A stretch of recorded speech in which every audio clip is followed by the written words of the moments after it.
G'day, Aaron here, Rustic Traders, showing off another bike that I've scored recently, Brisbane, Australia. So what we have here is a Hetchins. A lot of people know Hetchins, English brand, very desirable, very hard to find in Australia. I've never seen too many of them. One of the iconic features is this unusual curved stays at the back here. Very desirable. Now the Hetchins brand, Hyman Hetchins fled the Bolshevik Revolution. It was a Russian Jew, and he fled in 1917 to England. So opened a shop in 1922 selling household appliances. There was gramophones, music and that type of stuff. But by 1934 had started manufacturing bicycles. Okay, so here's one that I got just in the last week. Got it in Australia. I'm in Brisbane. This one popped up for sale in Bundaberg, of all places. And the guy had actually brought it over from England 40 something years ago when he came over to Australia. So very, very happy to get it. Amazing lug work on it. Sort of very high end for its era.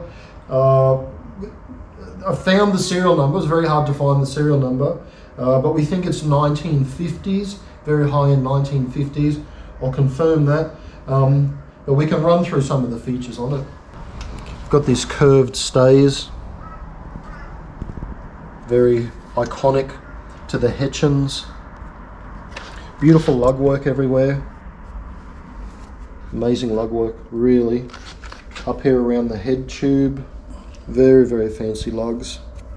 Little fleur-de-lis type image there. Very nice head badge on the front. Focus on that. Very nice head badge. Got the dual crown forks. I think a lot of high-end sort of racers, late 50s, early 60s were running those. I think some of the parts have been upgraded along the way. Some of these parts are definitely 1970s parts, Weinmann parts there. But also has some Campagnolo on there. You know, the Italian Campagnolo. The stem's possibly original, British stem. Interesting sort of lugged stem. But then we've got at the front derailleur, Hurrit or Hooray, I think it's probably pronounced. You can see it written there. Is it there? Yeah, that's right. So that's French, I'm pretty sure, the Hooray.